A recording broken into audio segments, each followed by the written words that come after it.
देशभरात राम मंदिर प्राणप्रतिष्ठा सोहळ्याचा उत्साह। सोहळ्यानिमित्त महाराष्ट्रात 22 जानेवारीला सार्वजनिक सुट्टी जाहीर। आरक्षणासाठी राजकारणाच्या आखाड्यात उतरण्याचा प्रकाश आंबेडकरांचा जरांगेंना सल्ला। निवडणूक लढवण्याचं केलं आवाहन, मात्र निवडणूक लढवणार नसल्याचं जरांगे पाटलांनी केलं लोकशाहीच्या मुलाखतीत स्पष्ट। आरक्षणाला विरोध करणाऱ्या मंत्र्यांची नावं जाहीर करीन, सगळ्या मराठा बांधवांसमोर मंत्र्यांची नावं जाहीर करीन। लोकशाही मराठीवर दिलेल्या मुलाखतीत जरांगे पाटलांचा इशारा। तुमचे बीडचे कार्यकर्ते तुमच्या सोबतचे त्यांनी ही गाडीची व्यवस्था केली आहे, ती बीडमध्ये आलेली आहे आणि ती गाडी आता तुमच्या सोबत असणार, तुम्हाला आराम करण्याच्या दृष्टीने तुमच्या तब्येतीसाठी। नाही समाज म्हणून असेल, मला नाही माहिती, पण असू शकते, पण काय नाही, मी समाजातच असतो, समाजातच राहणार। व्हॅनिटी व्हॅन नाही तर जरांगे पाटील समाजासोबतच राहणार। लोकशाही मराठीला दिलेल्या मुलाखतीमध्ये जरांगेंची स्पष्टोक्ती। शरद पवारांनी लोकसभा निवडणुकीच्या रिंगणात उतरावं, पवारांना शेकापच्या जयंत पाटलांनी घातली गळ। पवार बारामतीच्या रिंगणात पुन्हा उतरणार का, याकडे लक्ष।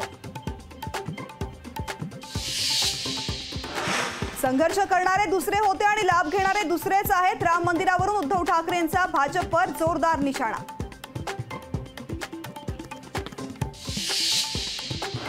2024 मध्ये भाजपचंच सरकार येणार। तिसऱ्या कार्यकाळात भारत टॉप 3 अर्थव्यवस्थेत येणार। पंतप्रधान नरेंद्र मोदींनी व्यक्त केला विश्वास। देशात 2024 ला पुन्हा मोदी सरकार येणार। इस बार मोदी सरकार आणि 400 पार, मुख्यमंत्री एकनाथ शिंदेंचं वक्तव्य। आमदार रोहित पवारांना ईडीची नोटीस, बुधवारी चौकशीसाठी हजर राहण्याचे आदेश। कन्नड कारखान्याच्या व्यवहाराबद्दल ईडीला संशय। आधी रोहित पवार, आता किशोरी पेडणेकर, एकाच दिवशी महाविकास आघाडीच्या 2 नेत्यांना ईडीचं समन्स। अयोध्येतील राम मंदिरामध्ये प्रभू रामचंद्र स्थानापन्न। गाभाऱ्यातील मंदिरातील फोटो समोर प्राणप्रतिष्ठा विधीच्या दिवशी 21 विधी होणार। राम मंदिराचा ऐतिहासिक निकाल देणाऱ्या सुप्रीम कोर्टाच्या 5 न्यायाधीशांनाही प्राणप्रतिष्ठेचं निमंत्रण। 5ही न्यायाधीशांनी राम जन्मभूमीच्या बाजूने दिला होता निकाल।